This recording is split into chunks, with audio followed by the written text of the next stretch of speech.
Good evening and thank you for joining us for KREM 2 News at 5. I'm Mark Hanrahan. It's good to have you here. I'm Whitney Ward. Our top story tonight, we are learning more now about a teenager who died after jumping into the Spokane River last night. Rescuers say 4 kids jumped into the water near Riverfront Park, but only 3 made it out safely. Crews made it to the area within minutes of the teens jumping in, but it wasn't until almost an hour later the dive team was able to pull the teenager out of the water. Just hours ago, Spokane Public Schools confirmed the teen was a student at Yasahura Middle School. The district has now extra counselors on campus today to meet with students and staff. At this point, firefighters say it appears the group jumped into the water just to have some fun. In our effort to bring you more to every story, we spoke to the Spokane Fire Department on how to stay safe in open water. KREM 2's Nathan Hyun is joining us now live from Riverfront Park to tell us more. Whitney, Mark, good evening. Well, I'm on the Howard Street Bridge at Riverfront Park where a makeshift memorial has been made. Take a look. People have been on the bridge all day, writing in chalk, remembering the teen who died. Now, this is the same bridge that the 4 teens jumped off of last night. The Spokane Fire Department says what happened Wednesday night is a reminder that the Spokane River is more dangerous than it looks. We have multiple fatalities a year in the Spokane River. Jeremy Morash is a captain for Fire Station 3. Spokane Fire Station 2 and 3 are the only stations in the city with water rescue apparatus. Most stations we try to get out the door in 60 seconds for a call, but obviously when we're putting on all of our gear here at the water rescue stations, it takes us a few minutes more to get out the door. Morash says even if the water seems calm, there are strong currents underneath the surface. The water temperature is much colder than it appears and can make an impact even if you consider yourself a strong swimmer. The cold water effects on your body is definitely muscle cramping is the biggest concern. Loss of mobility, loss of function. The fire department says the best ways to stay safe is to always wear a life jacket, don't go alone, and swim in designated areas. If you're jumping off a bridge or something and you think, you've looked at the water by the shore, it's not moving very fast, so the center channel can be moving quite a bit faster. The area where the teens jumped into the water does have danger signs up. The signs say stay out and stay alive. The current is definitely a risk, and then the temperature, and right now we've got both of those coming together to just make it very dangerous. The Spokane Fire Department says it has only responded to 1 other water rescue at Riverfront Park in the past couple of years. And the Spokane Fire Department does tell me that the geographical location of where Riverfront Park is does make water rescues especially more difficult. SFD does tell me to urge people to stay safe around water, especially as the weather gets warmer. Reporting in Spokane, Nathan Hyun, KREM 2 News. We also want to take a look at the weather now with our chief meteorologist, Jeremy Legou, because although the warmer weather is moving in, the water is still extremely cold. Well, when it comes to our overall water temperatures, they're still in the 40s, widespread across the entire region. Warm spot seems to be Liberty Lake, but even then, 49 degrees is still cold enough to put all your muscles into shock as you jump in, just like you heard the firefighter say. So when it comes to our overall water temperatures everywhere, everything has fresh runoff moving into it or through it right now. That means Coeur d'Alene, 43 degrees. That means the water coming out of Lake Coeur d'Alene into the Spokane River, 43 degrees. It is exceptionally cold. Even when it's 80 degrees outside, it is still very, very cold. A live look at the water right now shows a lot of people on the boats. If you're heading out on one this weekend, the life jacket will save your life. It's just that time of year.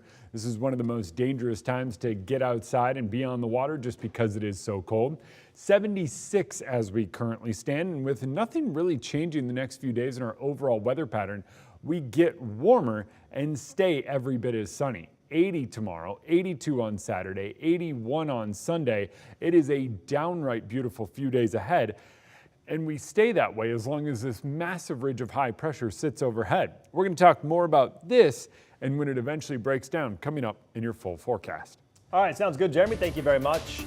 Now to an update on a months-long investigation out of Spokane Valley. The city completed an independent investigation into the conduct of Councilman Al Merkel. He held a news conference this afternoon to dispute those findings, calling them inaccurate. KREM 2's Nicole Hernandez is joining us now to explain what the city says it is doing to protect employees. Nicole? Yeah, Mark Whitney. So the city of Spokane Valley said this morning that the investigation was officially done. Investigators over the course of those few months interviewed 22 different people, then decided that Councilmember Merkel was guilty of being disrespectful and being intimidating in the workplace. Ultimately, though, he was cleared from any legal trouble. Now, this all started back on March 5th. There was a council meeting that night where Spokane Valley City Manager John Homan read a statement announcing the investigation. We spoke with Merkel that day, and he said he had no idea what the complaints could be about. The report says multiple staff members reported that Merkel made them fearful and intimidated while working at City Hall. The report includes witness reports of Merkel raising his voice and calling one person incompetent. Witnesses also say Merkel told staff they didn't know what they were doing, barged into staff members' offices unannounced, and even told staff he was there to, quote, cause trouble. They described Merkel as ill-tempered and extremely disruptive, and ultimately the investigator said Merkel violated the city's governance manual with the pattern of hostile and disrespectful behavior. I have taken the steps of providing a separate workspace for Councilmember Merkel that is away from most city employees. He will continue to have all the resources that the other council members have to conduct his duties. Merkel says this investigation was a waste of time and money, even going as far as calling it a political hit job. He says he's had to move his office to the basement and he has to use a back door to get in and has his own bathroom now. Merkel said he feels segregated from the rest of the council and it's unfair to the people who voted for him.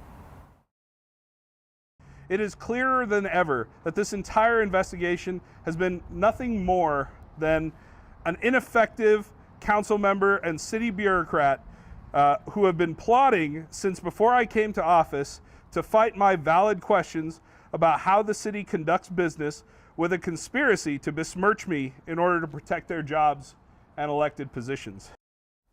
So both Merkel and Homan did agree on one thing. They both say they're ready to get back to city business. We also asked the city of Spokane Valley how much money this cost taxpayers. They say they have not gotten the invoice yet. In Spokane Valley, Nicole Hernandez, KREM 2 News.